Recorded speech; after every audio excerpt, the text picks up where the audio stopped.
The year is 2018. Dr. Eggman is taking control of 99% of the world, except for 1%.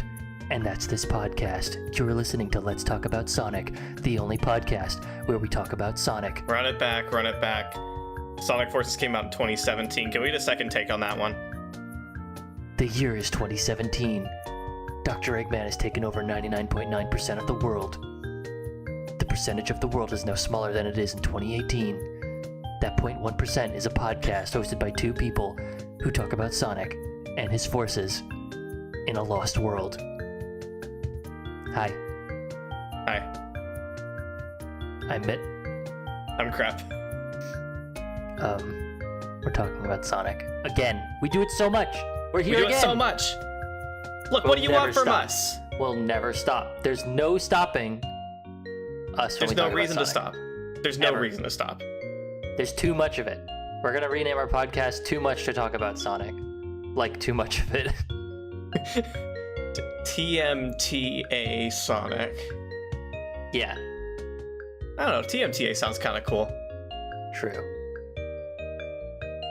As you might have guessed, we are unfortunately talking about those games. Which, for full disclosure, sorry, Adventure fans, we were going to talk about Adventure this week, and then between recording sessions, I played through all of Sonic Forces and all of Sonic Lost World while we were, brainstorming and practicing, and we're here now. This is what we're doing this week.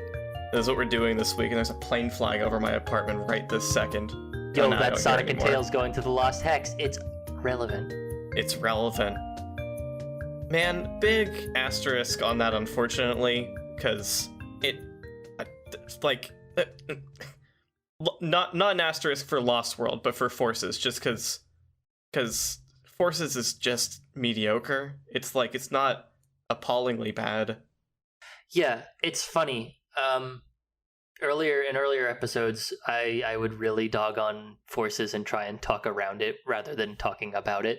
And I feel like now that I've played through it sufficiently, basically, completely, because my original experience with it was just before the game came out and someone was streaming the entire game on Twitch, and I just watched that entire live stream, so I didn't really get the game feel of it. I only really knew what was in it, and yeah, it's very shallow content, but I didn't really know exactly how poorly it played. I have played it before, of course. I own it. I got it for dirt cheap when it was on Steam sale. But I never sat down and finished it. I only played it so far as to lose interest. But it's really weird. Sonic Forces is the kind of game where it feels like any kind of succinct sentence that describes Sonic Forces doesn't feel appropriate. No, it's so hard to do justice to the exact sort of issues the game has succinctly. Yeah, words truly cannot describe what Sonic Forces is, because I don't want to say, I can't say it's mediocre, I can't say it's a disappointment, I can't say it's good, I can't say it's bad. What can I say about it? We're going to find out. I think that Sonic Forces exists in a world where maybe it shouldn't have, and that's the most about it. I don't know. I don't know if I want to deny it of that right, because in a better development environment, it could have been really good. It does definitely, unbelievably, it feels like a modern Sonic game where effort was put into it on all cylinders. I know that may sound ridiculous to certain people, but I really truly do feel like there was care put into Sonic Forces. Roger Craig Smith gave his best performance yet in that game, which is astounding. After playing through Lost World and hearing his worst performance, which isn't so much his voice direction, but rather the script, I don't know. It's definitely interesting seeing him take on a Sonic that feels very Ryan Drummondy, to circle back a million times to the only Sonic voice actor I ever talk about. Mm-hmm. Because there's a lot of points in Forces where Sonic is just disrespectful in a way that feels true to the character, which is kind of interesting because it feels like in Lost World he just constantly dunks on everyone he hates in a very stupid and childish way, in a way that makes him feel like he's really trying hard to sound funny and smart, but he never does. But in Forces, he's just like, he's kind of at his limit, like he's run out of patience, so he's just lost all respect for all the people that he doesn't like. So it's like, okay, I'm tired of this. You're going down. I would even say he feels more playful in Forces. Yeah, a little bit. It's not like that defines his performance super well to just call it playful, but he is definitely more playful.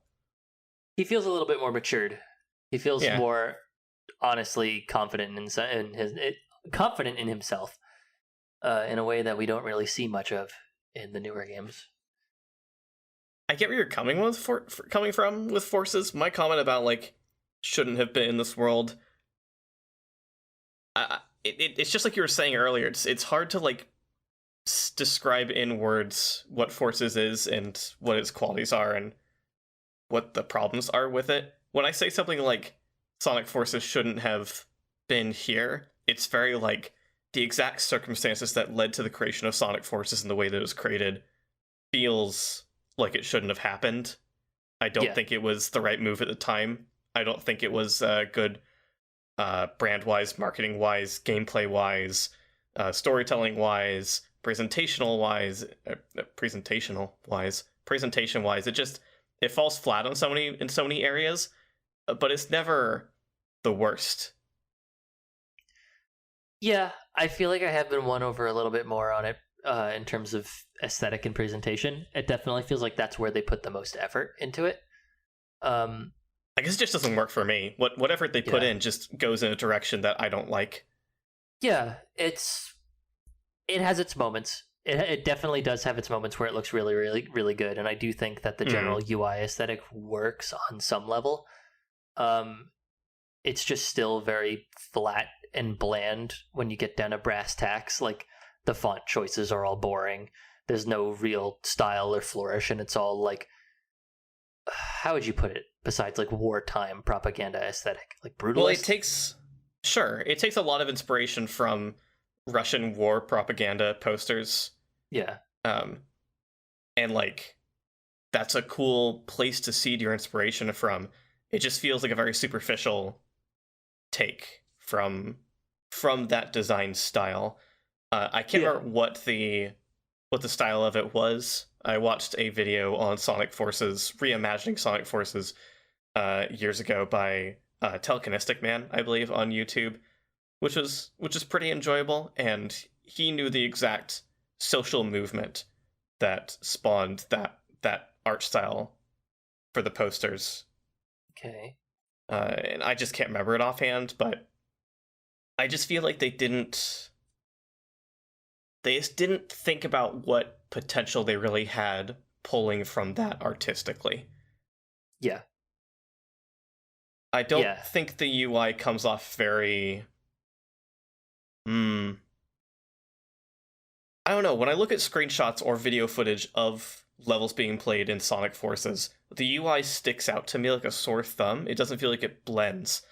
When I look at like Generations, I don't get that as much. The UI in that game feels really appropriate for the visual style of the game, for the visual style of the modeling, for the characters, for the visual style of the environments. It's not like it blends in such a way that you stop seeing it, but it doesn't distract or detract from anything else that's happening on screen. I just feel like the Forces UI is simultaneously off to the side and not important, and very in your face with how different it looks from everything else that's on screen. Yeah, I think talking about how it like actually is, at the very least, it's a good ground level idea, but they don't make any real effort to make it fit with Sonic in a general sense, which I think is where its real flaw is. The art style in general leaves a lot to be desired. It, like I said, it has some moments where it really shines as looking cool, but for the most part, it's really washed out, and it's really selling Hedgehog Engine 2 short.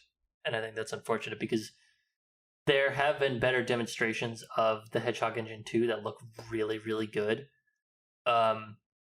I believe Sakura Wars uses the Hedgehog Engine 2, and that's a very radically different view on how the Hedgehog Engine 2 looks, and like the internal examples of how Hedgehog Engine 2 replicates lighting. It's like it's good. It's really really good. But the art direction in Forces does not take good advantage of it at all. A lot of it I find fault with the execution of the art direction too, because I've seen some of Sonic Forces concept art, and they had some neat dystopian visual ideas for the game that just didn't get implemented. Yeah. I feel like it's very interesting. I feel like whenever I see Sonic concept art nowadays, it doesn't really wow me in the way that Yeah. some other concept art does, because it's usually very, I don't want to say samey, but it all gets very similar vibes to like I guess Unleashed, but like not an execution. It feels like a Yeah. very weird and not quite how Unleashed looks, which is fine. Like Unleashed is a good game to target, but it feels like every single evil level now is like, oh, we're gonna shoot for Eggman Land. That's it. I am kind of conflating some other concept art that I'm thinking in my brain. So No, there's that. that's okay, because I kind of get it. Especially having looked at a lot of concept art for Generations. Yeah, Stardust Speedway is definitely just Eggman Land now. Yeah. Which, whatever. Yeah. I still think there's a point there in that I don't think any of the environments and Forces match up to the execution of 3D environments and Generations. Yeah. And Unleashed, for that matter. But I mean, Unleashed is a game that takes inspiration from a ton of beautiful real life locales, so of course it's going to look, one, gorgeous, and two, distinctly stylized. Yeah. Unleashed is still the peak that has yet to be even challenged. Because Generations looks very good, but it still doesn't look as good as Unleashed. Mm-hmm. Generations is carried very much by the strength of all the different environments that it pulls from different games. Yeah. The thing that I think of every time I think of Forces and its setting and the visual style is, oh, what is it? What is it actually called? The zone that's the city and the city at war, where it has the orange tinting over everything. Sunset something.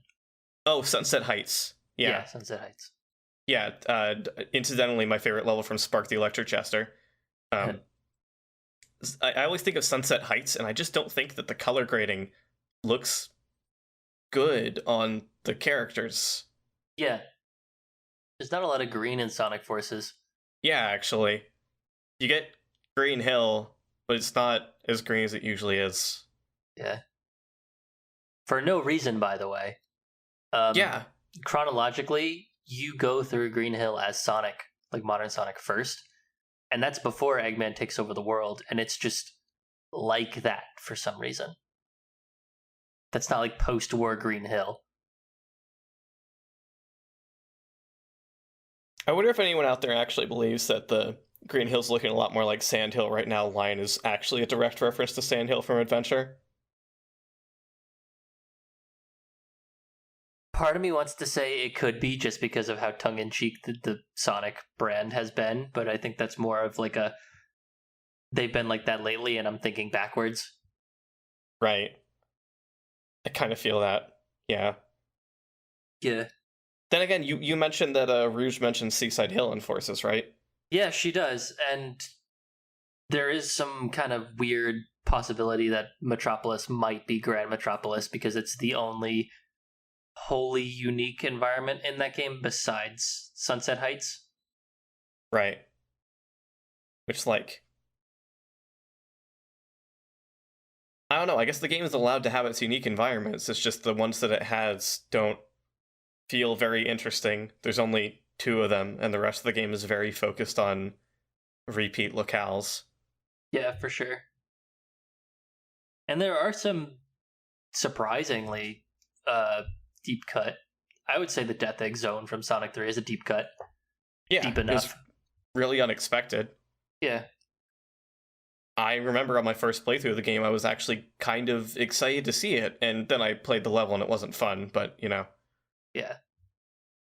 I guess let's talk about classic Sonic in Forces for a moment, because he's back. I think now that I've played everything and I've really sat and tried to absorb the story, I don't think he's real. I don't think he's actually really there.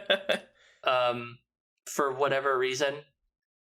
But I definitely don't think that's the same Sonic from Mania. I am now fully subscribed to the idea that Mania ending just goes straight into Mania Plus, and then that's it.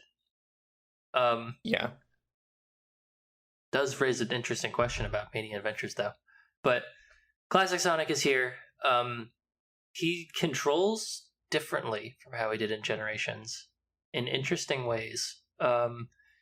Most notably, his air control is a lot more restrictive, but he feels more sure-footed.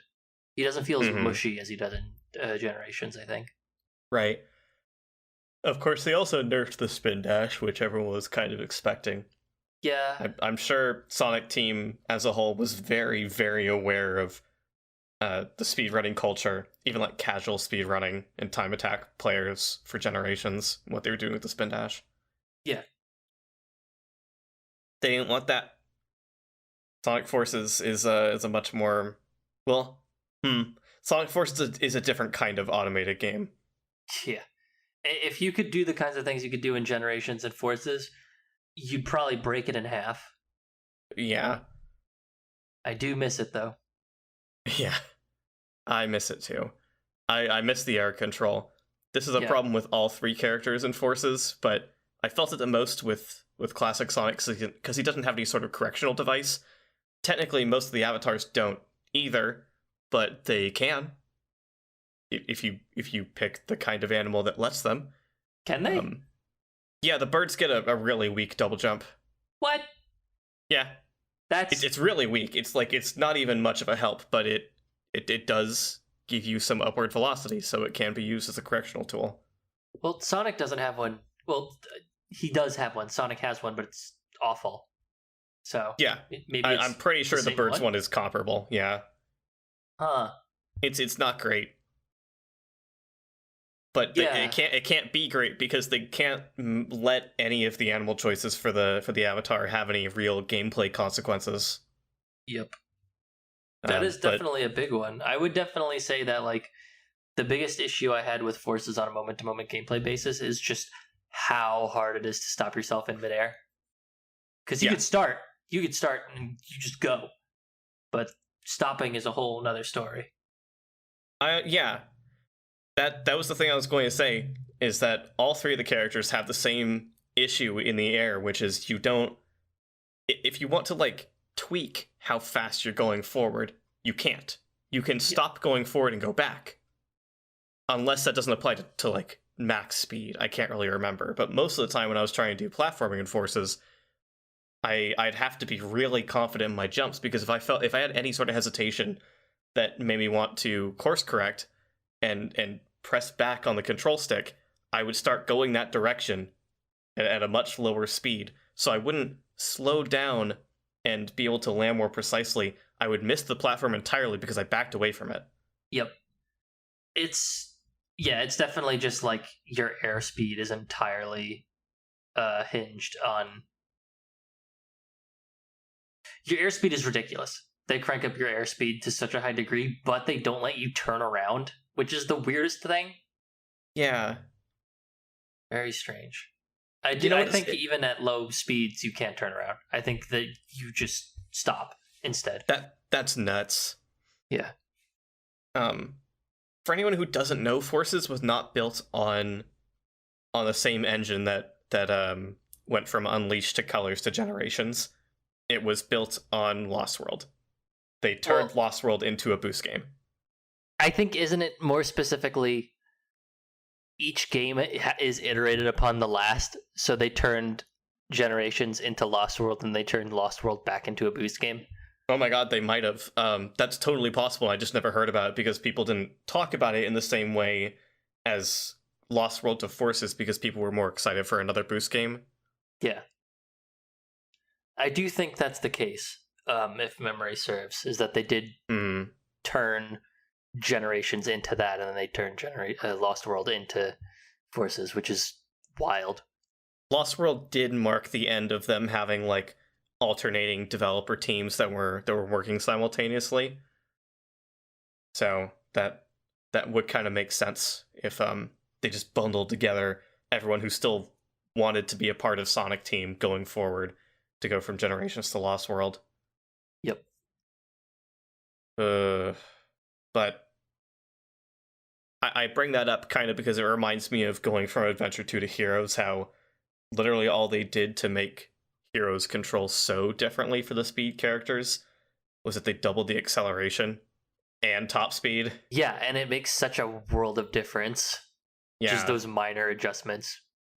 Because I'm pretty sure they didn't do anything, at least they didn't do anything serious to like the turning radius and the deceleration. Yeah, they didn't change the deceleration speed at all. So that's why it feels like it's so hard to come to a stop in Heroes compared to Adventure 2. Because you could speed up so much faster than you could slow down. Yeah.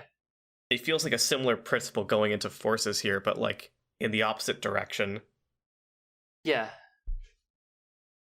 So I guess the idea that they turned Lost World into Forces brings us to us turning our conversation from Forces into Lost World. We, as the voices behind this podcast, are also masters of time, and we have reversed the flow in order to return to Lost World for some reason. Yeah, and it is definitely a for some reason situation because Sonic Lost World sucks. That game's bad.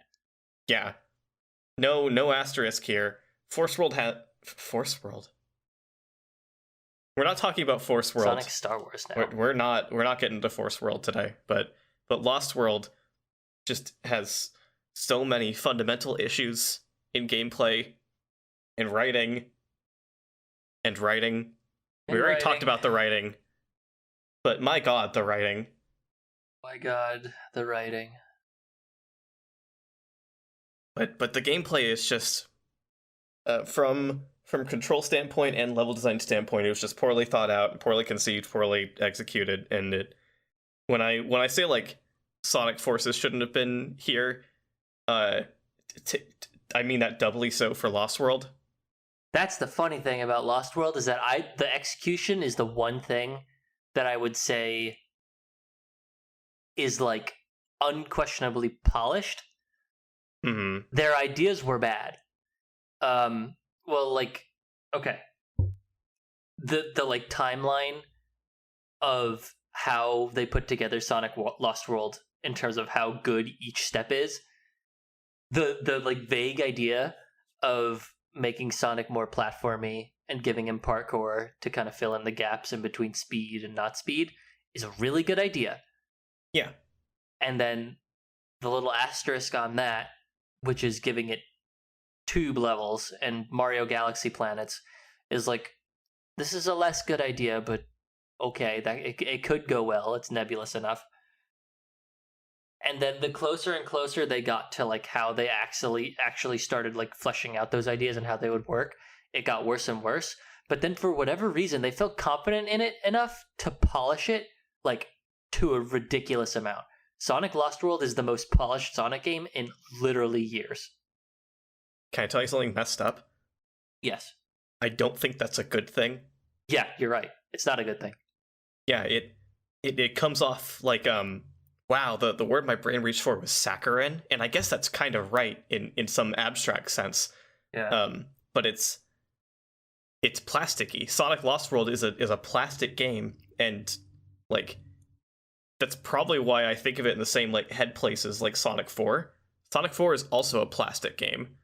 I think Sonic 4 is like a soft plastic, and Lost World is a hard plastic.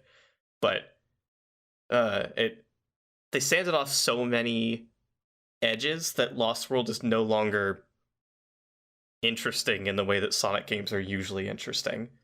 It's not like Yeah, there's nothing interesting about it. It feels so divorced. and it comes so close sometimes. Like, sometimes your flow of movement can feel pretty okay. It's just that the level design is never really built to fit that. And your No. parkour, they always put you in life or death situations when you really, when you really have to do parkour, and that stinks. I mean, it's not like the parkour is fun, but and the game I barely mean, teaches you how to do it. yeah, that's part of the problem. The game does not introduce the parkour in like any sort of safe area. It just expects you to figure it out over a pit. Your first time, your second time, your third time, and like toward the mid game, it starts giving you parkour sections that are not over bottomless pits. They might still be over hazards, but they're not over instant death. And it feels like such a backwards approach to introducing the player to this mechanic. Yep. I do not understand why they did things the way that they did for Sonic Lost World. I will say this hot take is that a lot of Sonic Lost World's issues are also issues that I have with Super Mario Galaxy, which is another game that I believe firmly is dampened by its decision of anti-gravity levels. I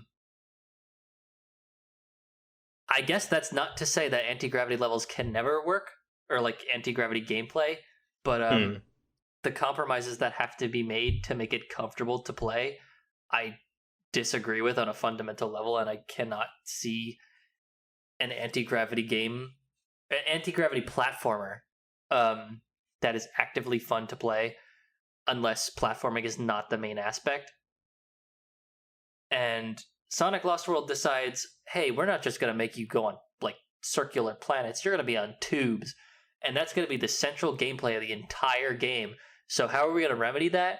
We're going to make it so Sonic runs faster long ways than he does short ways, which means that when Sonic is running along the x-axis, he is slower than he is running along the z-axis, and that's wild. This is by far the most insane design decision behind Lost World, gameplay-wise. Yeah, and it's like, it's not thoughtless. It's not like it's a completely stupid idea, like it is, but it's not like it came out of nowhere. No, it has total basis. Like, the way you described it, like, leads directly into the kind of reasoning they must have had. Yeah. Like, they wanted it to... They wanted the platforming to make sense with the environment that they constructed, and this was their solution. Yep. And it makes controlling Sonic feel so strange. It really does. I really wish they didn't do it. Or more specifically, I wish they didn't just do the tube levels. This level design doesn't work for Sonic. I don't think it would work for anything, but it especially doesn't work for Sonic. I will say this: Spin Dash is fun to use. Yeah, that's just because it's a boost. Yeah, it's the boost, but it's like just involved enough to feel better, I guess. Yeah, it's not as fast and inherently linear as the boost is. There's a lot more you can do in terms of maneuvering yourself from side to side and doing that in increasingly complex level design without it screwing you over. Yeah, it's more fun to keep up the spin dash, which is definitely it's definitely fun for very Sonic-y reasons. The spin dash really is smart the way they handled it in this game, I think. They could have just not had a run button and made the spin dash the functional equivalent of having a run button, because it is. Like, yeah, to a degree. In the sense that I guess I mean it is like in 3D, or not 3D, in 2D. I'm misspeaking a lot today. In 2D Mario games, they have a run button, and once you're familiar with the game at all you're going to do is have your thumb firmly planted on the run button the whole time. Yeah. Unless you're lifting up to throw fireballs or other projectiles from other abilities, or swing your tail or cape. And I feel like the spin dash serves a similar player incentive purpose as running all the time. in 2D Mario. I can see that. I think specifically with do you mean in general or with Sonic Lost World specifically? Oh, with Sonic Lost World specifically. Okay. So I think my holdup with that is Sonic Lost World is built in such a weird way that there's too many layers to how the run button works for me to I do want to get rid of the run button, but I have to put myself in like the domino effect of thought of how you would make that work. Not that I have to be in that line of thought, just that that's where I end up. Because it's like, I like the way that the spin dash works in this game in the same way that I kind of like how it works in SA2, where even if you scrubbed the somersault, I would still want it to take a second to kick up, because I like the more intentionality of using it in exchange for it being buffed. Whereas in Adventure, you just kind of spam it all the time and it doesn't quite feel as satisfying. Like it's its own fun to spam it all the time, but with this one, it feels better to keep it going. And with the run button in Lost World, using the run button is tied to so many things. And then you even have elements like ice, where if you're walking on ice, you have less control in your directional movement, like you'll slip and slide around, but you have full jump arc control. But if you run, then you have a lot more individual control when you're on the ground. Like you won't slide as much, and you have a lot more friction. Yeah, you have more friction when you're ice skating. But if you jump, you get a Belmont jump. You are committed to that jump, and if you screw up, tough. But when you're on ice, you can't use the spin dash at all. There's a lot of situations in Lost World where you just can't use the spin dash, and I think that's where I'm getting hung up, because that extra degree of utility or lack thereof makes it not like a literal analog to a Mario run button. Plus, because it's more unwieldy than using the run button. Like the Sonic Lost World run button is, yes, you are holding that thing down all the time, except for very pinch cases, which also applies to the parkour, where as long as you're holding down the run button, you will automatically run up every single wall, which has its own problems. Oh, that's how the parkour is done. Yeah, there's so much to the cacophony of mechanics in Sonic Lost World that, like, it's a horrible harmony. Yeah, that's something I didn't pick up on and just seeing it played. Yeah. Because the real kicker, from my perspective, is that your hang-up makes sense. My solution would be rethink the entire game, which I feel like that's my solution for a lot of Lost World's problems, because it has these layers that affect so many different things about it that shouldn't have happened. Yeah. Stuff like what you're describing with the ice. I think that's a bad thinking game that they decided to add to a 3D Sonic game. I don't think adding thinking games inherently is bad for a 3D platformer. A lot of 3D platformers do it, and that's fine. It's fun, it's interesting. I think that particular one doesn't sound fun for Sonic. Like, I would much rather just have lessened friction, maybe not no friction or like awful lack of friction, but like lessened friction with normal control of jump arcs for ice, because that instead then incentivizes the gameplay style where you're telling the player, hey, you should try to control yourself with jumping, which a lot of games do with their ice levels, instead of this dichotomy of, are you holding run or are you not? Here's the benefit you get and the detriment you get. Yeah. It just seems like they went into Lost World with this idea of having a run button and then did a bunch of weird stuff because of it. Yeah. Or actually, since you mentioned parkour being done with the run button, maybe they were like, we need to have a dedicated parkour button. Well, it shouldn't just be parkour, right? We should make it do something else, and that might have led to the whole run button thing. Yeah, I think you're right. Sonic Lost World is a very good example of games that really get hung up on self-balancing in a weird way. Mm-hmm. Um, I know it's not really like objective or concrete. Not that it has to be objective to point out this, but I think it's like as I become more thoughtful thinking about video games, it's always more valuable to me for a game to just be intrinsically fun. Not intrinsically fun, but just fun. Like it's fun to play, I mean. Mm-hmm. Um than it is for a game to really like thoroughly think through the balancing of its own mechanics. Like if a game is really fun to play, I don't care if what I'm doing is busted. Um if using the spin dash and just blitzing through every level is fun to use, then I'll do it because it's fun to use.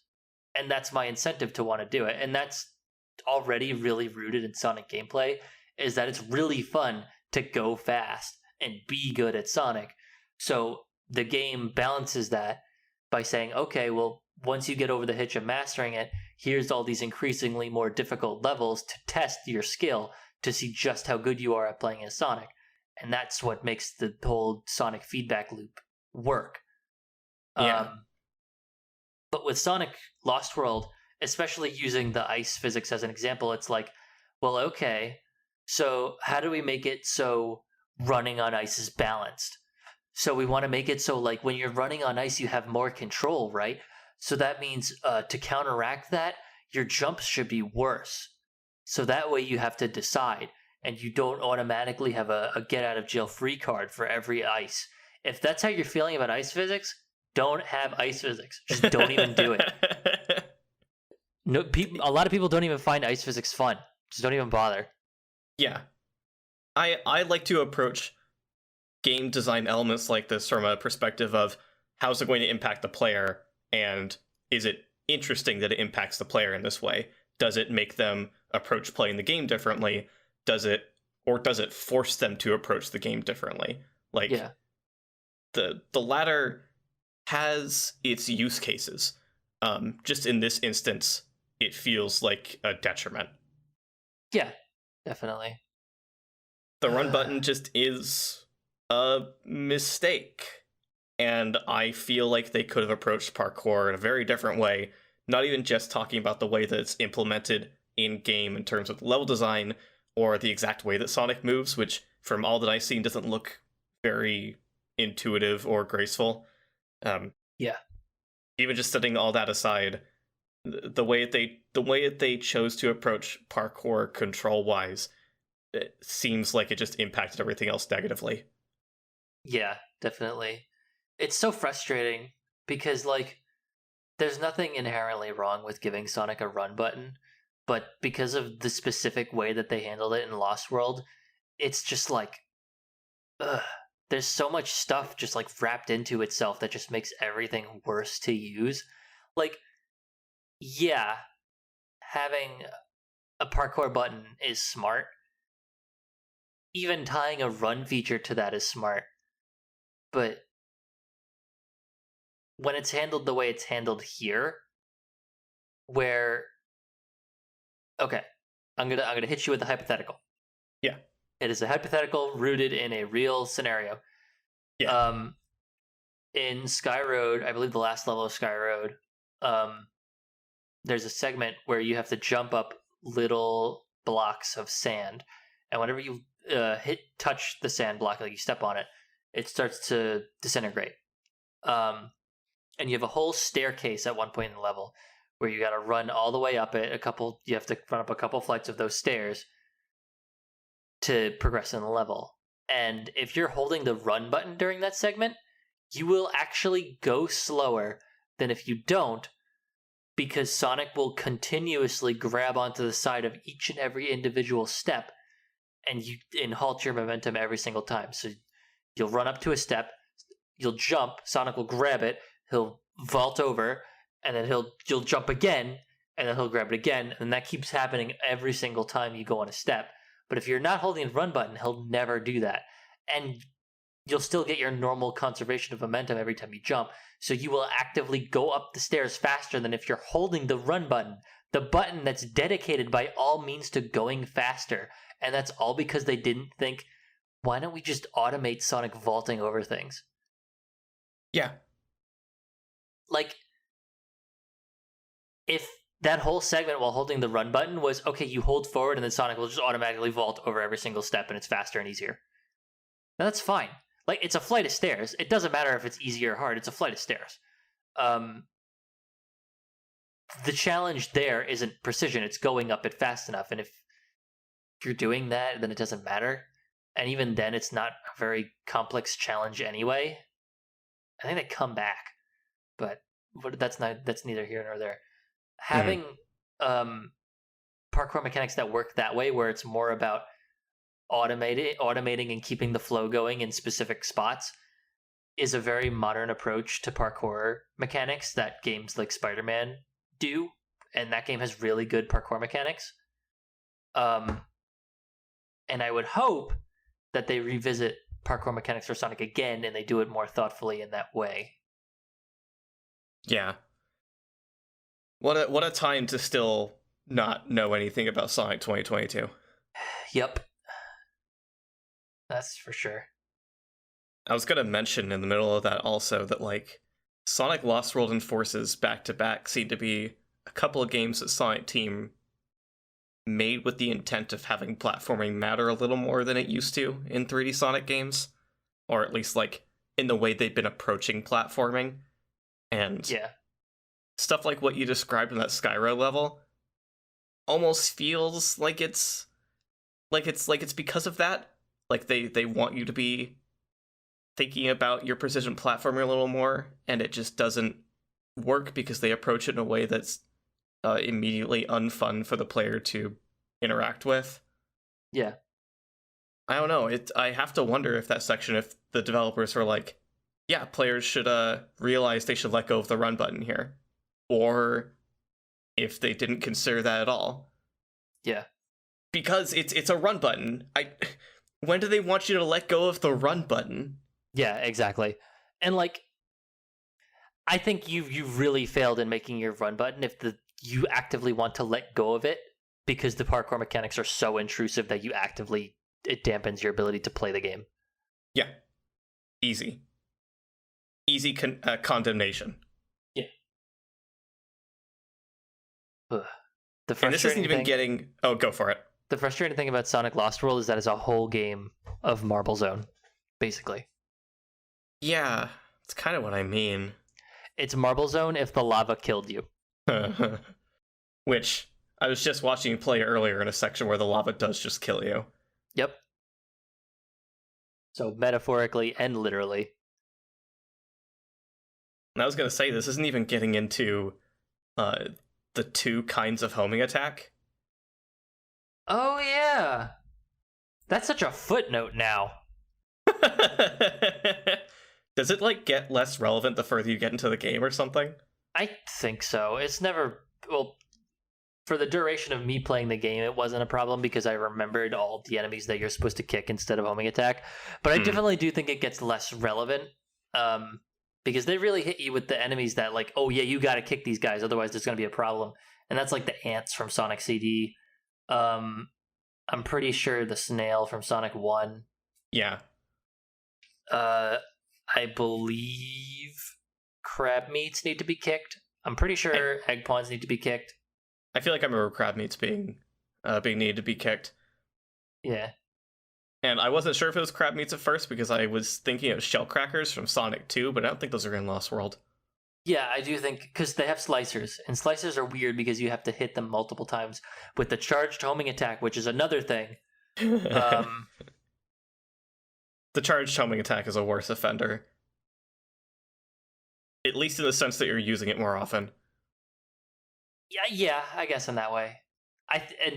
There's also the big ball hugs, and you have to kick their golden bombs back at them to kill them. Oh, really? Yeah, that's about it. Okay. I think once you really get the hang of, like, situations like that, where it's a little bit more conveyed what the kick is for, which is kicking things back at and or into other things, it makes a little more sense. It's just that when you get enemies like crab meat or egg pawns, where it's literally not clear in any capacity that you're supposed to kick them, Mm-hmm. I actually, you know what, I'm gonna gonna double down on that. I think that's the only issue with having the kick and the regular homing attack is just that there's no conveyance on doing which consistently and how to make it like into a concise gameplay mechanic. Because doing it for the big ball hogs is smart and it works and that's fine, but when you do it with badniks that don't make any sense, then you run into problems. I think the fundamental issue there is that they chose to reuse badnik designs. Yeah. If this was a game that had entirely new badniks the whole way through, they could actually come up with their own design cues that indicate to the player, oh, this is something you should kick, or their own new scenarios, like with the big ball hogs, that indicate, oh, this is something you should kick. Because the fact they're all returning badniks, everyone who has played a Sonic game before Lost World, which, let's be real, is most people, I don't think Sonic Lost World on the Nintendo Wii U was a first for that many people. Yeah. Considering they're all returning badnik designs, most people are going to think, oh yeah, I could just jump on it. Or I could just homing attack it into it, because the homing attack is just an aimed jump. So the kick on at face value has more issues like that than it would be if it was more intentionally designed with new enemy designs. Yeah. But speaking of an aimed jump, the charged homing attack is not that. So if you've ever played Sonic Lost World and you've ever noticed, hey, why is my homing attack reticle getting more rings in it? That's because you're charging the homing attack. How do you charge the homing attack, Mitt? So if you stand near a target for long enough, only certain targets, mind you, like if they can even be charged and hit multiple times, you will charge your homing attack and get multiple rings. And then once you homing attack them with all those rings together, it will count as several hits all at once, which means that most bosses can be killed in 2 hits. 2 quote-unquote hits, because you could just charge the homing attack twice and then they just die, because you're actually hitting them like 10 times instead of 2. So you mean to tell me the way you charge this charged homing attack is by effectively doing nothing? I get what you're getting at. And I don't actually know if I could 100% agree, honestly. What's up? What's the hang up? I think it's dumb because there's no actual player pressing. Like, you go up to a thing and you might have to maneuver yourself to stay near it. Yes, but you're not pressing a button to make the homing attack do anything different. I think the issue is more so that there's no player feedback rather than the player is doing nothing to activate it. Because in a better game, it's basically focusing on something. You are Z-targeting things when you're doing the charged homing attack, in a weird way of putting it. Because, cool, so let me press the Z button to target. Yeah, like, if there was a way to lock on to things properly, like of your own volition, rather than automatically with the usual homing attack, and the longer you locked onto something, the longer it held a charge, then that would be better player feedback, and that would thus make the charged homing attack work better. Yeah. But also the charged homing attack is just a stupid idea. Like, sure. That one I'll give you for free. Doesn't really add anything except for making bosses faster. Which, great. Awesome. Yeah. I think it's not to get ahead of ourselves, because we'll talk about this at some point, like when the game's actually here, but with Sonic Colors Ultimate, in case you're wondering why we were talking about Sonic Colors Ultimate like it was something we hadn't talked about yet and something we're going to talk about in the future, is because we recorded this episode before we recorded the Sonic Colors Ultimate episode. Okay, thanks. With Sonic Colors Ultimate, I like what I see, at least, with their timed homing attack thing. They do have that? I think I remember somebody talking about that. Yeah, I saw it in some footage of Asteroid Coaster. There's the homing attack reticle has a larger ring that shrinks down into the ring that's normally there, and if you time it when they're overlapping, what is it? You get some extra boost, is what it is. You get some extra white wisp power, and I think it might have been something else to it, but that might have just been it. Which, like, that alone is neat. Like, that's a neat player incentive to play a certain way. Yeah. I like that. That is more an engaging mechanic than the charged homing attack. It also makes it clear to the player when you're supposed to do the homing attack in the first place, because there's a lot of homing attack chains where like you have to do it at a specific rhythm. Otherwise, if you do it too fast, you'll probably get thrown off, and if you do it too slow, you die. Right. Yeah. So that's a good way of teaching that rhythm. I think it's neat, and actually, if I'm being honest, I hope it's foreshadowing to a similar mechanic in Sonic 2022. Yeah. They do love to do that. Oh, I hope. Oh, I hope. I get where you're coming from with the charged homing attack. You're right that it's not the player doing nothing, but I just feel really strongly that it sure doesn't. It doesn't feel like anything with the choices they've made for how the player does it. Yeah. And a lot of that does come from conveyance, like you were saying. I just think that it's a sort of conveyance issue that is most easily fixed by making the player press a button to do it instead of waiting, instead of sitting there at the right place until the thing is there. Yeah. That's kind of it. I do think there is kind of an inherent, back and forth with that, because the challenge would be staying focused on an enemy long enough without being interrupted, whether that means getting too far away or getting hurt, and then executing it. It's kind of the end of that thought. Like, that's the thought behind the idea, basically. Yeah, sure. Like, you're right. It's just, it doesn't look like anything because Sonic is just standing there. Yeah. When I first saw the charged homing attack, I thought, because I wasn't seeing full gameplay footage yet, I thought that it was like being in the air long enough. I thought it was you do something, and then once circumstances are met, you get an improved homing attack.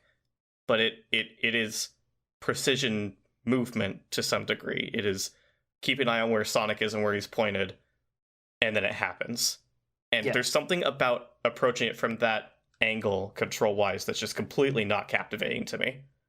Yeah, it's a weirdly unresponsive mechanic in a game that is completely over encumbered with mechanics that you do separate from each other. That's true also, yeah. I wish I had more to say, honestly, in terms of Sonic Lost World's enormous amount of overlapping mechanics, but I don't know. I feel like the list of grievances we gave is kind of all it needs. Yeah. The kick has problems with the way that they approached it. The parkour has problems with the way that they approached it. And the charge homing attack has problems with the way they approached it. And none of them are inherently bad ideas. Like you were saying earlier, it's just that Sonic Lost World is a very polished game on top of having weird mishmashing ideas that at their core are fine. Yeah, it's definitely got too many mishmashing ideas, which is a weird thing to say because, like, it feels like every single mechanic in the game, or like every single one that we've talked about, can be the central mechanic, and none of them are fully treated as that. Like, they never fully commit to, like, the tube levels. They never fully commit to the anti-gravity levels, or the planetoid levels. There's, like, a weird undertone of anti-gravity in every level, which is not good. There's all the different homing attacks. There's so many... There's also, if you crouch and move while you're crouching, you just do a weird little roll, which also has its own utility because there's areas in the game where, like, you're just in, like, mud. And if you're not doing that, then you just walk really slowly through it and you can't spin dash or run. But if you roll out of it, you could just get out because it's the same consistent speed. And I'm pretty sure that even negates, like, ice physics and everything. This game has 10 million things going on and none of it feels baked, like fully baked. This game has a bounce, like the bounce bracelet from SA2. You can only do it 3 times. You do it 3 times, then you uncurl. And that's... I could go either way on that, because I do like that the last bounce is higher than the others, especially. Yeah. But, like, it's still annoying that you uncurl, and I'm pretty sure I don't even know if you could homing attack out of that. Yeah, it's... I feel strange about it just because it accomplishes literally the exact same thing that bouncing repeatedly with the bounce bracelet in SA2 did, just more deliberately, and I can't tell if that matters. Like, when you bounce repeatedly with the bounce bracelet, it's because you're building up force. The real idea is that you're supposed to be bouncing down from the height you just got, so you bounce down with more force because you accumulate more speed coming back down, and you get more height coming up. But you can just rapid bounce and get your full height immediately. Yeah. But I think you can do that in Lost World too. So I can't tell if having it be like the actual literal accumulation of multiple bounces versus having it just be 3, but each one is progressively higher, is a meaningful distinction. Yeah. It just kind of falls in the pile of Lost World did a thing. Does it matter? You know what thing Lost World did that I actually completely forgot about that's entirely related to the charged homing attack? What's up?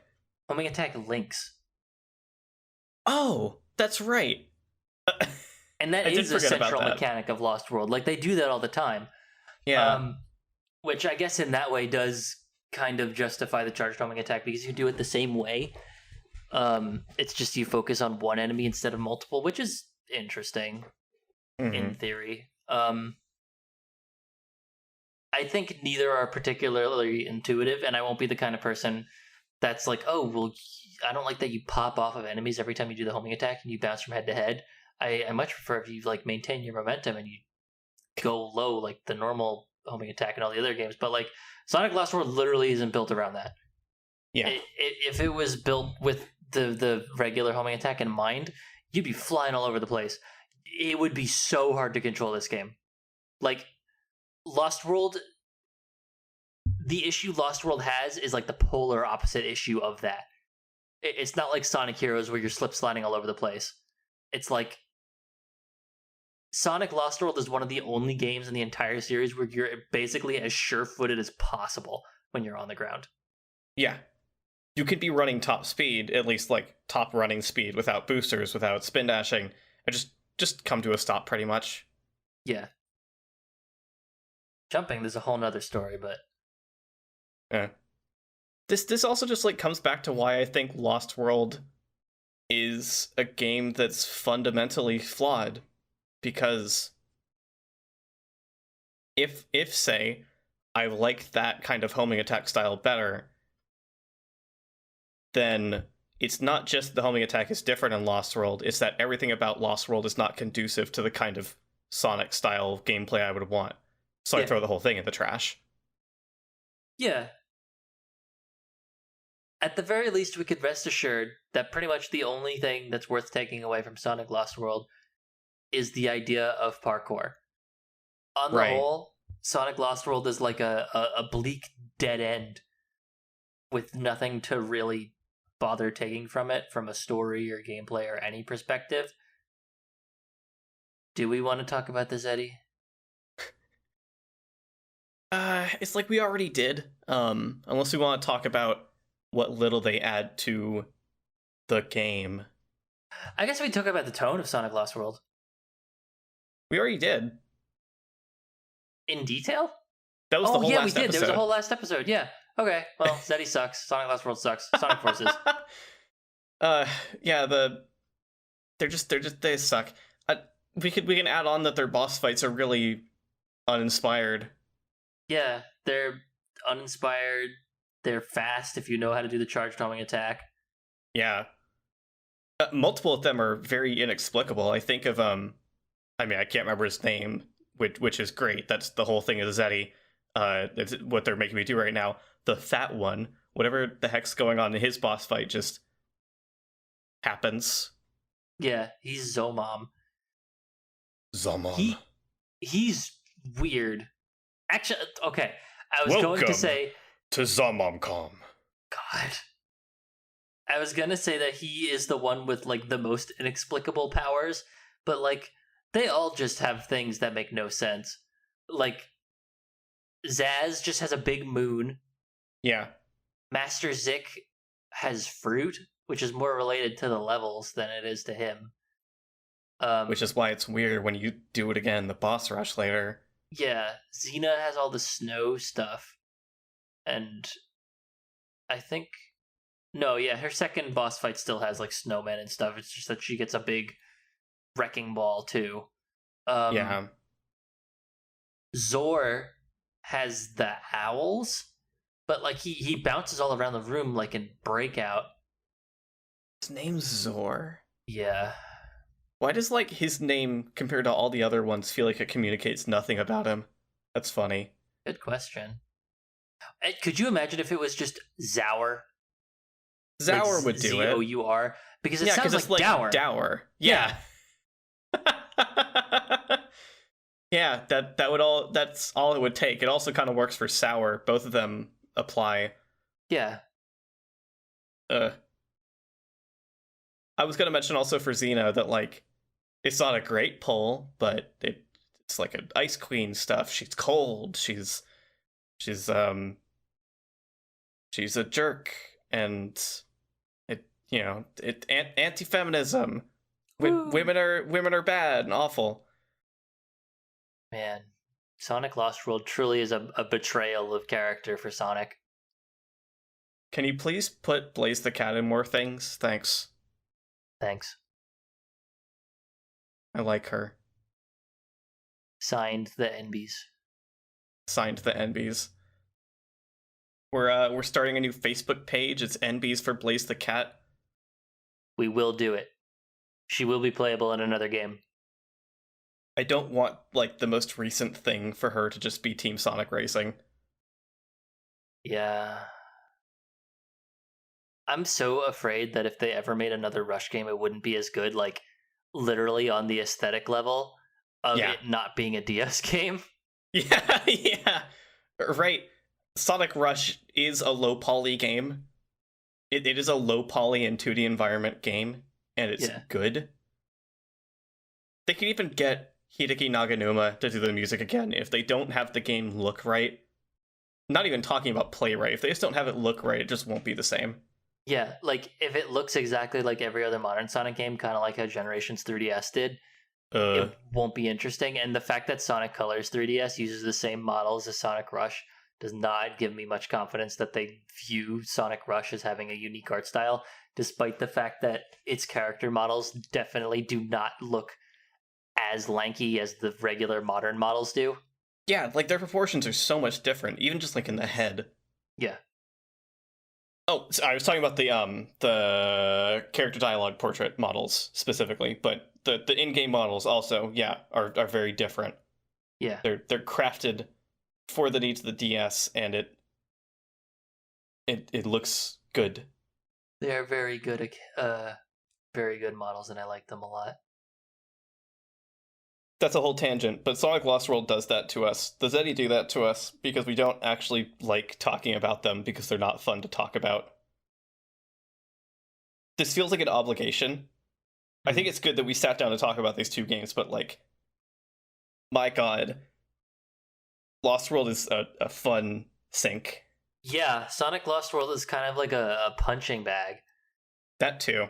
You just dig into it. There's just so much to talk about with Sonic Lost World because it's not quite cataclysmic, but it is just like, it's an orchestra of stupid ideas. Here we go. Sonic Lost World is the unleashed rank E of Sonic games. Yeah, like, you still put in the money to get an orchestra, but you also gave all of them ghost peppers, and they don't have a conductor, and they're playing into an alley. The brass and the string section switch instruments. Yeah. The brass section is still trying to play the string instruments like they're brass instruments, and it's a big mess.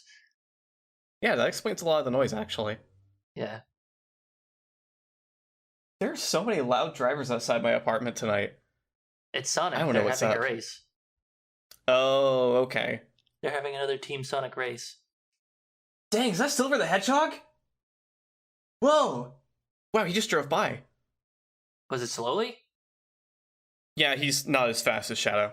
Oh, I mean, I figure he would abide by the speed limit, just like in general. I think that's part of it. I think his car is just also actually made to like legal standards for car manufacturing, so Yeah. it can't even go that fast. He just got his car from like a dealership. It's like a minivan. He just got it detailed yesterday. Yeah.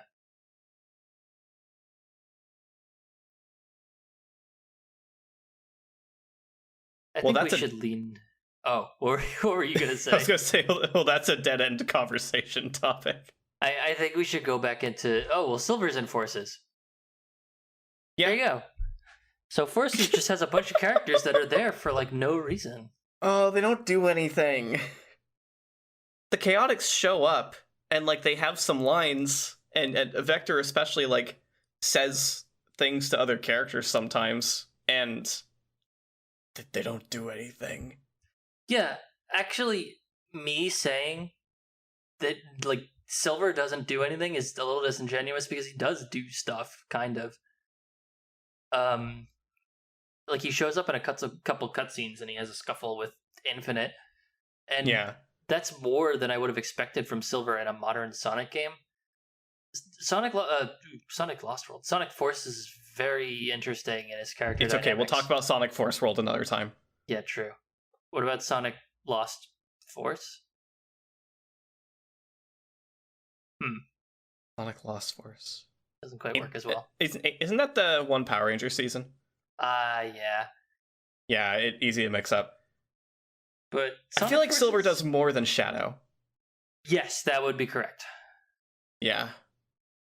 That's more of a result of Shadow's garbage characterization in modern Sonic than anything else. He's just kind of been stripped of all direction, and all he does is like lean against tables and brood. Shows up to kick his Phantom Ruby clone hologram, whatever. Can't beat the real thing. Yeah, he kicks it in the back of the head as a clever reference to Sonic 06, and then he looks into the camera and goes, "Remember when I did that to the white guy?"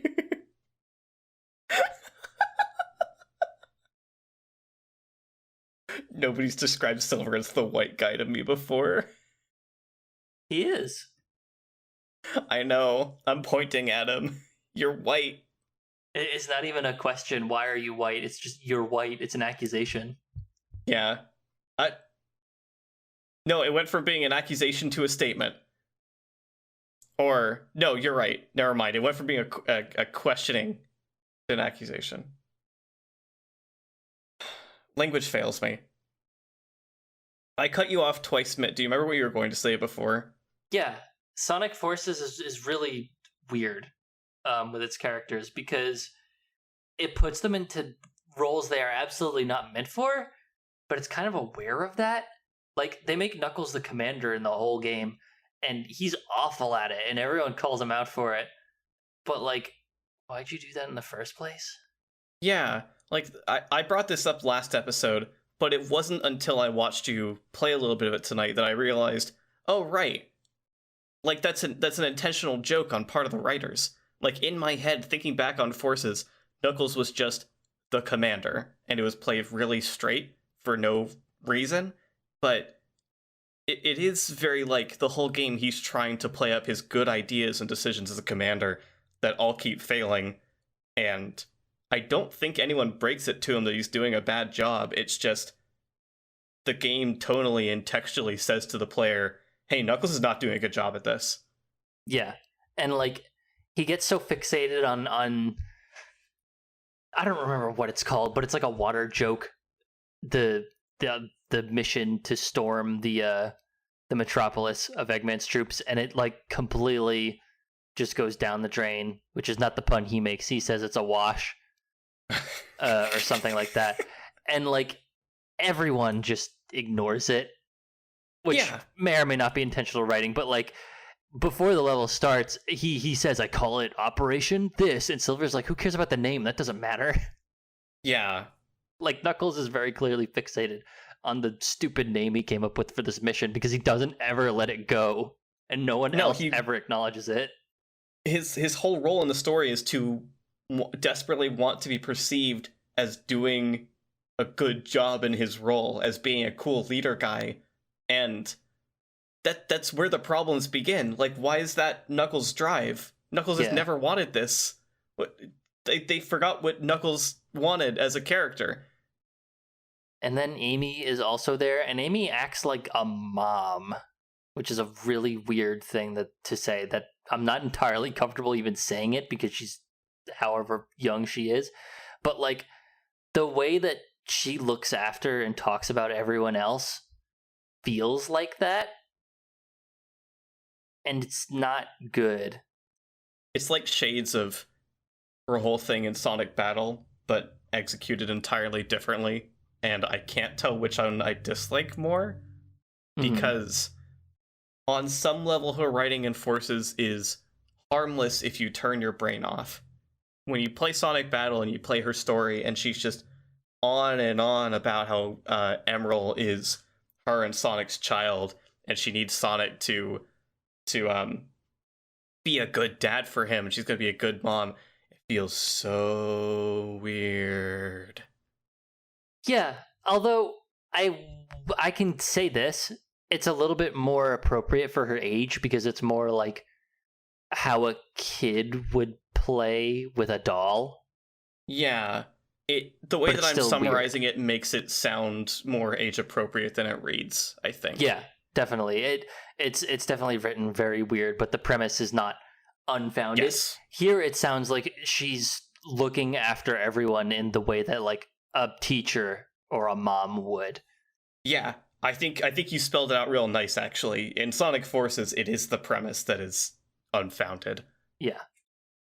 And that's true for a bunch of the characters, except for, like, Rouge, Omega, and Shadow. Yeah, which and is I guess really Silver. crazy.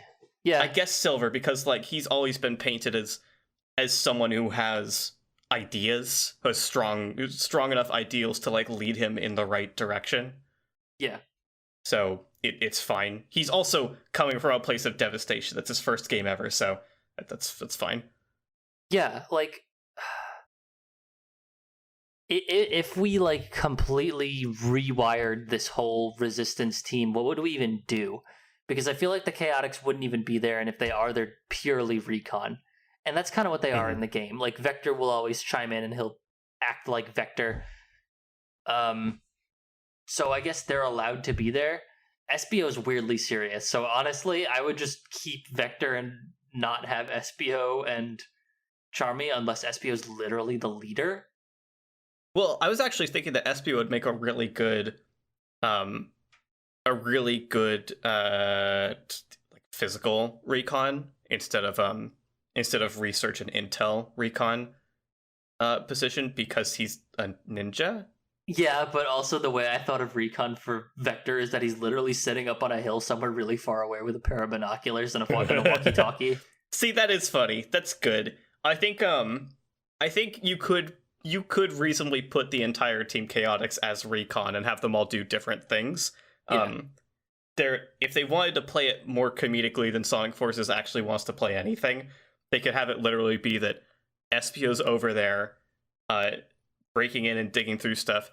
Vector's just looking through binoculars from a hill about 3 miles off, and Charmy's just flying back and forth between them to relay information. Vector is just holding Charmy because Charmy wants to do all these other things, but he's Charmy. Yeah. Otherwise, if you wanted to try to keep even a modicum of Force's tone, Charmy just shouldn't be there.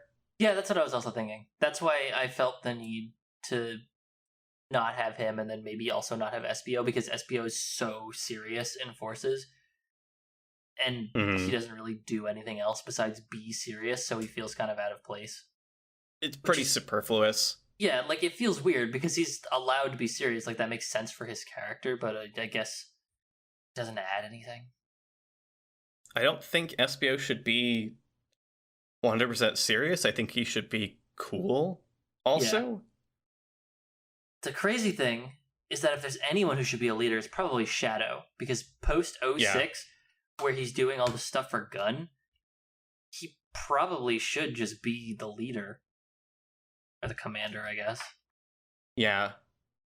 I have a funny story beat idea that's like completely rewriting Forces, has nothing to do with like the actual plot events of that game, but it would be funny to have the game start off with Sonic as the leader of the Resistance and everything's falling apart because he's not a leader, and then he gets taken and imprisoned by Eggman, and then suddenly the Resistance comes together because someone else steps up.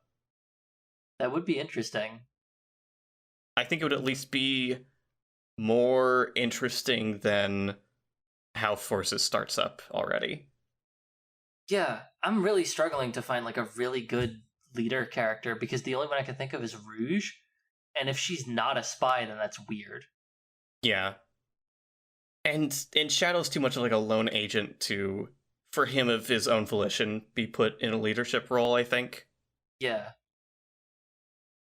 It is hard. There just isn't really anyone like that.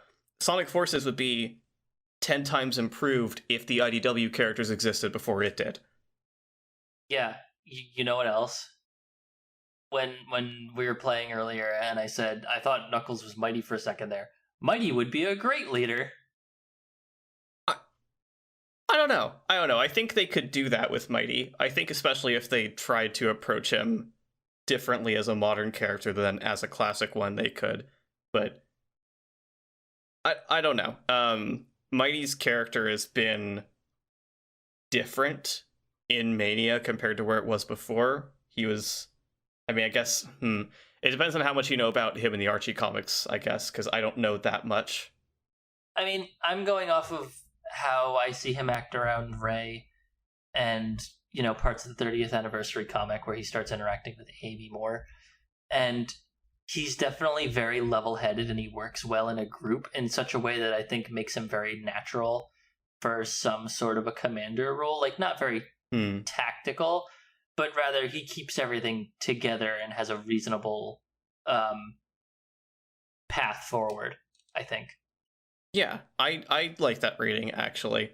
Because the only hang-up I have was that Mighty has always been a peace-loving character and a conflict-avoiding character. So, in my head, he just wouldn't be there. Or he would rather be aiding on the front lines, not helping people storm fronts, but saving people who are hurt. That sort of thing. Yeah, I mean, the role of the commander is to not be on the front lines, which they bring up to Knuckles because he says, oh, I want to bust some heads or whatever. True. And then Amy says, no, you're the commander, you have to stay here. So, like, I guess... You're right, but yeah. Mighty being a commander role would mean he would be forced to... I'm putting too much thought into this, but he would be forced to be in a position where he doesn't have as much control immediately over people's safety in the way that I think would make sense to him. Yeah. Because, like, I would have Amy and Cream both be medics, basically. Like, they would be staying back and helping anyone who needs help or who needs to recover, you know, do that. And I think that would make sense. I think in a better written story, it would be Gemerl as a team doing that. Maybe Amy also, but my preferred characterization of her is as someone who is not hyper aggressive and definitely not aggressive out of protectiveness over Sonic, but someone who has like unexpected physical strength. Yeah, I think to me, it's not that Amy can't do it. It's just that I don't know if she would want to go out on the front lines, I guess. No, I think she would get pushed at some point. Like, she would feel... She would go over the edge with some reason of wanting to do it. I guess. I think part of what's giving me pause is my own wishes for Amy to act more her age and be more of like a grounded friend with Cream, like how Sonic and Tails are friends with each other. Amy is always with Cream and they do everything together. No, that's a good point, and I do like it. I feel like that comes back to me wishing Amy didn't have a hammer. Like, not inherently, it's just that's where my brain goes, because, like, if you're going to give the character a hammer, I would like you to design a character who will do something with it. Yeah, it's tricky. Because I guess it's not necessarily that I don't want her to do anything. Yeah. And I think she can. Like, if she's with Cream, then I can see them going on their own little adventures on their own. Yeah, But being a medic is not doing anything. Not engaging in violence doesn't mean you're not doing anything for the system and structure of war.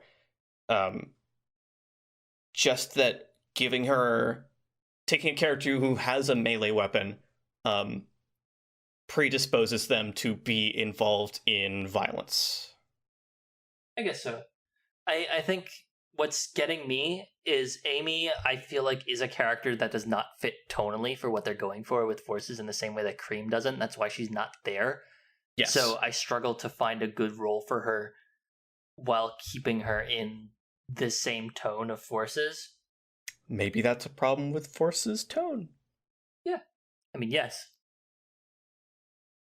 I've gotten to discussions about Forces before, about whether or not it is a game that makes sense to be a Sonic the Hedgehog game, whether the plot of actual real war, even without the bloody details of war being involved, if that kind of setting makes sense or is appropriate for a Sonic thing, and like, why not if they approach it well?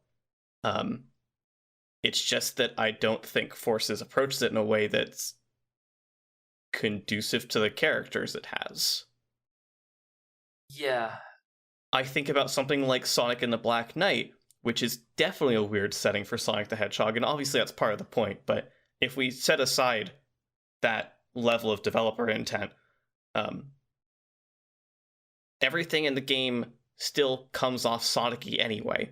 All the characters are playing fictional depictions of, or heavily fictionalized depictions of historical figures in the storybook games, but Sonic is still Sonic, and so everything that happens in the game is tinted through his lens of wild and reckless adventure, and just being cool friends with people.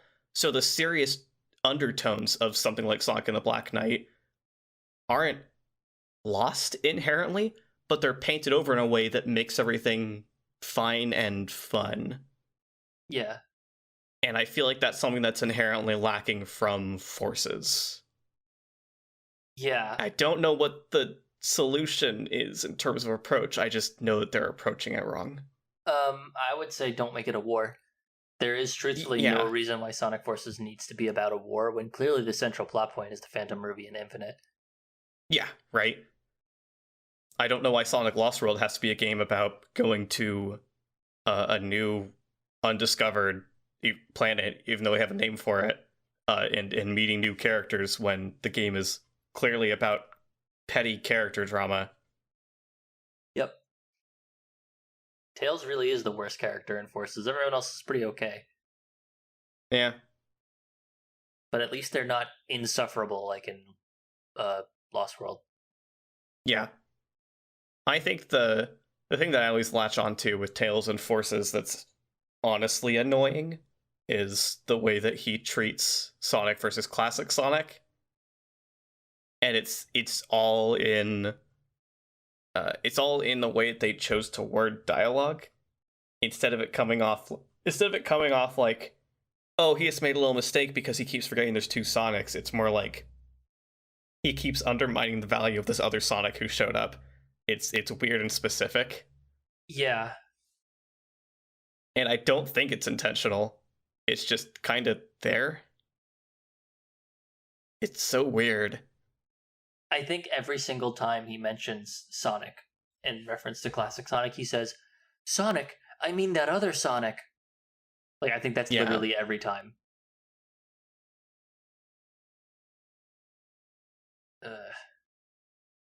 Just such a bad taste in my mouth, these games. Yeah. I'll maintain that Sonic Forces is just kind of mediocre as a whole package. Yeah, I think that's where I'm at. Is I'm not as frustrated with Sonic Forces as I am with Sonic Lost World. Like, I think my patience is not so thin that I can't see the positives in Forces, as few as they may be. Towards the end of the game, I definitely did start to feel like, why has it been this long and we still haven't gotten a consistent set of 3D platforming mechanics that feel, up to date and functional?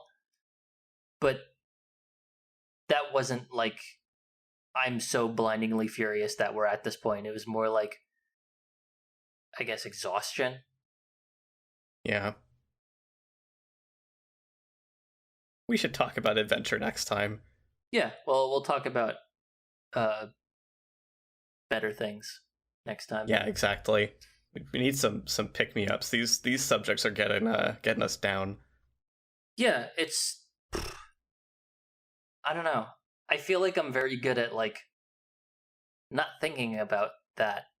Like, I don't really think of Sonic as, like, a broader brand like a lot of people seem to, I don't think, where it's like, oh yeah, everything's kind of down right now. It's like, okay, well, I just like to pick apart the games, and like I still like the old games, and Sega doesn't make it hard to continue to play them. I have a good PC. I could play all the games I like whenever I want, and I could mod them in and out to make them even better. So like, I'm okay. If we have to wait another however many years for another good like 3D Sonic game, then I'll be fine. I still have all the games that I like to play. Yeah, that's kind of the thing. I like to look at it this way. I feel like people, because of that Gordon Ramsay meme going around a couple years back, like to look at games as like, am I getting fed or not? And the games that you already have are not finite. You can go back and play them again. You can eat that food again, and it'll still be there the next time. Yeah. So like I do get it being kind of in a weird place because the game franchise you like has been spitting out games that you're not enjoying or not interested in for a while now. But like there's still games you can play. The franchise is not dead or soured. You just aren't happy with where it's at right now. You can go back. Yeah, and like Sonic's such an interesting franchise because it's not really even about the games to me.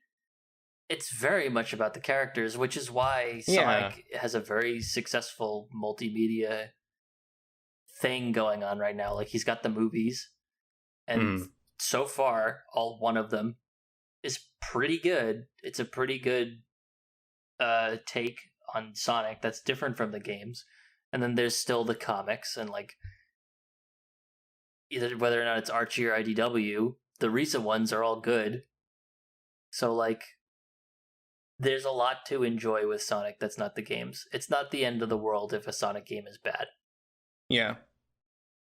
I think the characters being one of the most important parts of the franchise is also why like we were able to spend approximately 20 to 25 minutes just talking about the characters and where they're oriented in Sonic Forces.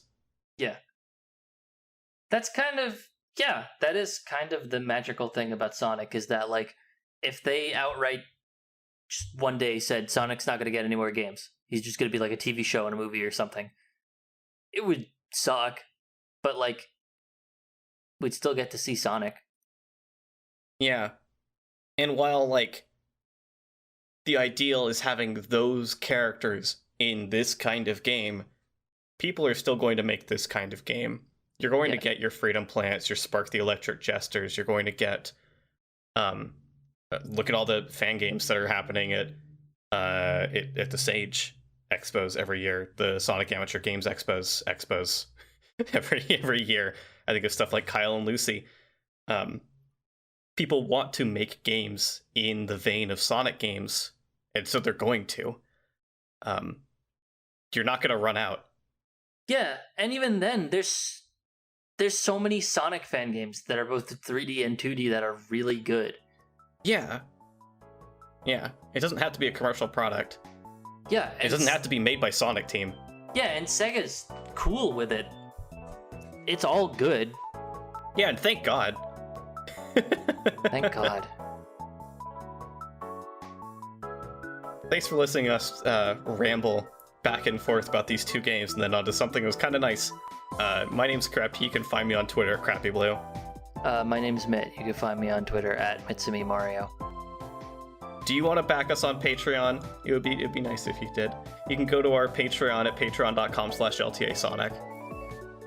Do you want to look at our episodes? It'd be nice if you did. You could look at all of our episodes and everything and all the platforms that we've ever been on. And oh my god, all the there's different so places. much stuff. We have a Discord. There's so much stuff, and that's all on LTASonic. Yeah, if you want to join our Discord, yeah, LTAsonic.card.co with 2 R's. If you want to join our Discord server, which is public, you can just hang out in there. There's a voice chat and everything. Places to post things that you make and talk about Sonic for any reason, a number of reasons. That's also linked on our card page. Yeah, and like, we even post in there sometimes. Isn't that crazy? Like, we made a Discord and we post in it? That's nuts. That's crazy. That's nuts. You can interact with us. Yeah, we're there, and like sometimes we even join the voice calls. It's so crazy. We'll see you there, and we'll see you in the next sound.